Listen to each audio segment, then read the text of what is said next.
kasih atas waktu yang diberikan kepada saya. Pada hari ini saya Fajri selaku moderator di kelompok 2 akan memandu presentasi kali ini. Adapun dari kelompok kami yaitu ada Nurlinda Ahmad selaku pemateri pertama, Susi Nurwala Tahir sebagai pemateri kedua, dan Wismawati selaku pemateri ketiga.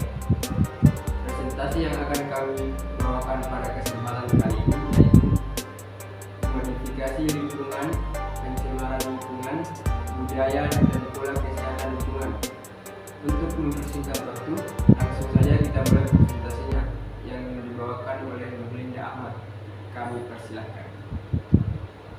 Baik, langsung saja kita masuk, yaitu modifikasi lingkungan, pencemaran lingkungan, budaya dan pola kesehatan lingkungan. Nah, pertama yaitu modifikasi lingkungan. Modifikasi lingkungan adalah upaya untuk mengubah atau modifikasi lingkungan agar sesuai dengan kebutuhan individu atau kelompok tertentu.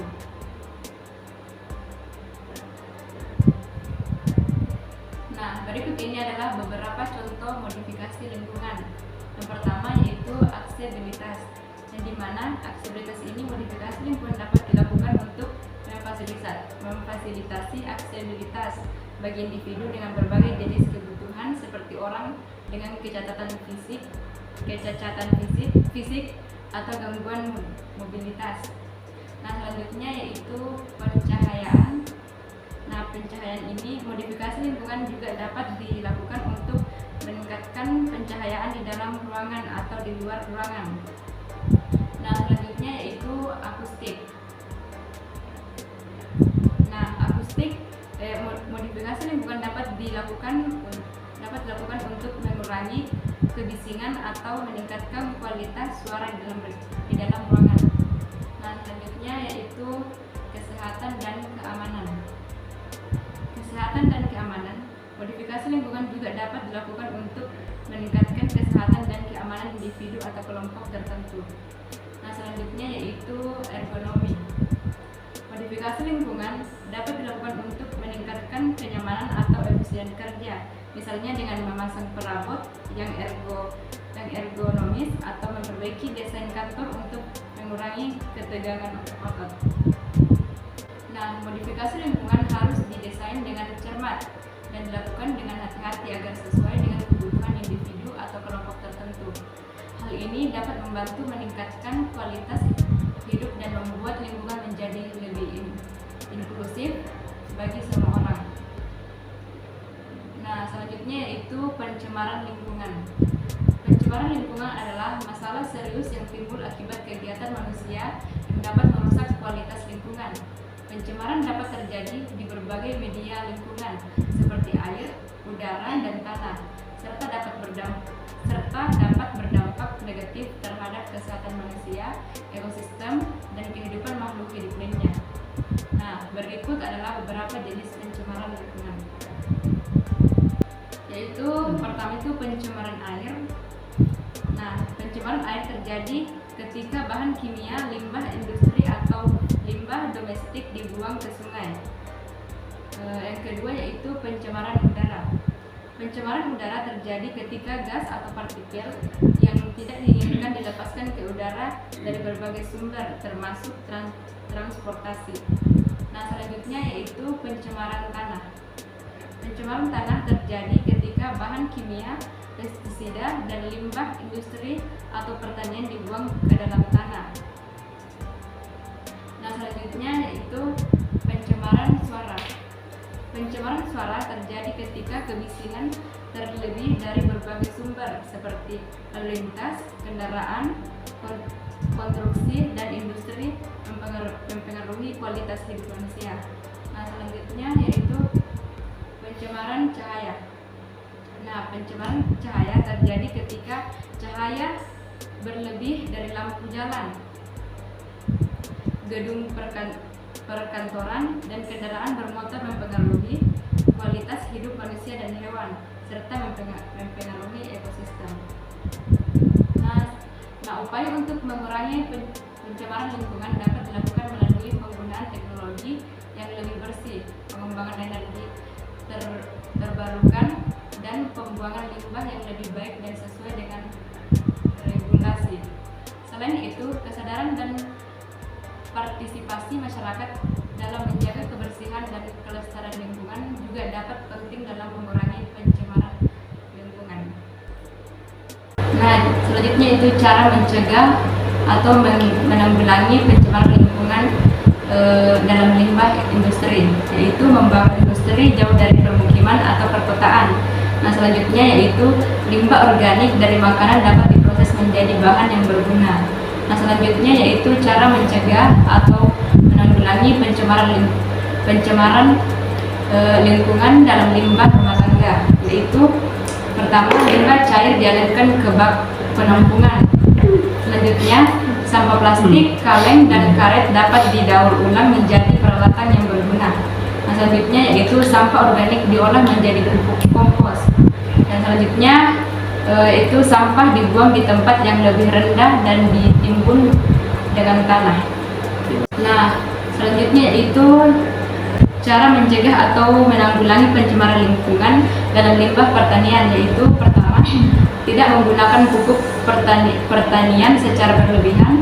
Selanjutnya itu pengawasan terhadap penggunaan jenis-jenis pestisida, dan berikutnya itu membuat pupuk kompos dengan bahan sisa panen. Nah, keempat yaitu cara mencegah atau menanggulangi pencemaran lingkungan dalam pencemaran udara. Nah, pertama itu mengurangi bahan bakar minyak dan batu bara. Selanjutnya yaitu menggunakan bahan bakar alternatif, dan selanjutnya yaitu mencegah penebangan atau pembakaran hutan. Baik, saya akan melanjutkan materi dari Nurlinda Ahmad. Selanjutnya yaitu budaya. Budaya adalah segala sesuatu yang berkaitan dengan cara hidup suatu kelompok masyarakat seperti kepercayaan, adat istiadat, seni, bahasa, dan tradisi. Setiap kelompok masyarakat memiliki budaya yang berbeda-beda, yang dibentuk oleh sejarah, lingkungan, dan interaksi sosial. Berikut adalah beberapa aspek budaya yang penting untuk dipahami. Pertama itu kepercayaan dan agama.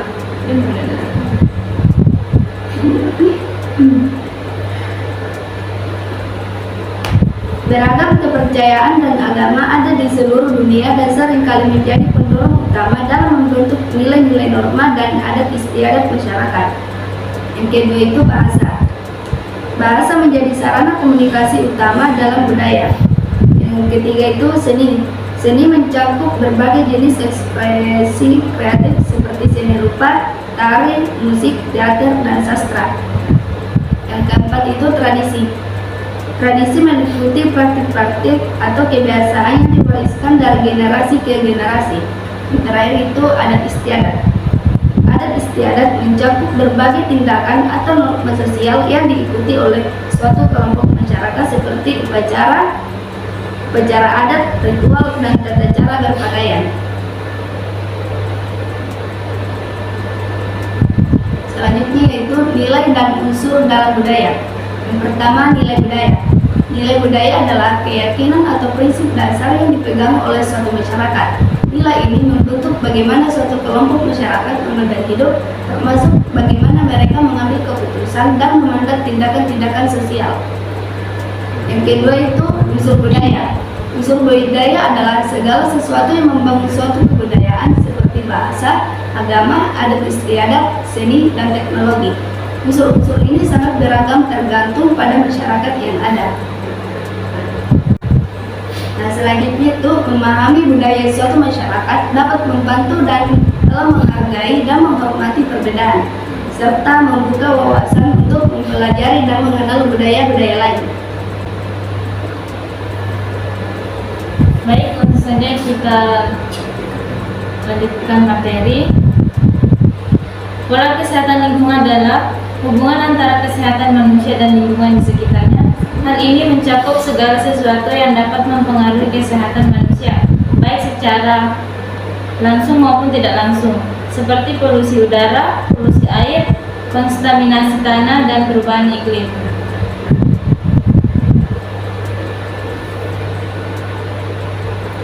Berikut adalah beberapa contoh pola kesehatan lingkungan yang dapat mempengaruhi kesehatan manusia. Yang pertama adalah pola polusi udara. Pejanan terus-menerus terhadap polutan udara dapat menyebabkan masalah pernapasan seperti asma, bronkitis, dan kanker paru-paru. Partikel halus dalam udara seperti debu dan asap dapat menyebabkan iritasi pada mata dan hidung serta dapat memperburuk kondisi kesehatan orang yang sudah memiliki masalah pernapasan. Dan yang kedua adalah polusi air. Pejanan terhadap air yang tercemar dapat menyebabkan penyakit seperti diare, hepatitis, dan tipus. Air yang tercemar juga dapat mengandung bahan kimia berbahaya yang dapat memperburuk kondisi kesehatan manusia. Dan yang ketiga adalah kontaminasi tanah. Kontaminasi tanah yaitu pejanan terhadap tanah yang tercemar dengan bahan kimia berbahaya seperti pestisida atau logam berat dan menyebabkan masalah kesehatan yang serius seperti keracunan atau kanker. Dan yang terakhir adalah perubahan iklim. Perubahan iklim dapat mempengaruhi kesehatan manusia melalui beberapa cara seperti peningkatan suhu yang dapat menyebabkan dehidrasi dan masalah kesehatan lainnya, serta meningkatkan serangan penyakit menular yang disebabkan oleh penyebaran serangga dan hama. Manfaat pola kesehatan lingkungan yaitu manfaat pola hidup bersih dan sehat adalah untuk meningkatkan kesadaran manusia agar mau dan mampu menjalankan hidup bersih dan sehat. Hal tersebut menjadi penting dan dilakukan agar masyarakat sadar dan mencegah serta mengantisipasi atau menanggulangi masalah-masalah kesehatan yang mungkin muncul.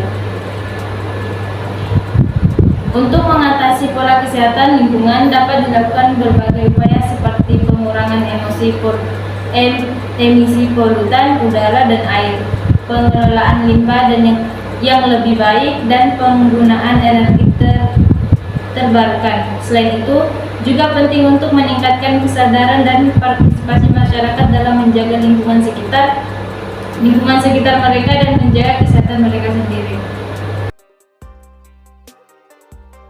Dari presentasi dari kami, saya selaku moderator mohon maaf atas kekurangan dan saya ucapkan terima kasih atas perhatiannya. Wassalamualaikum warahmatullahi wabarakatuh.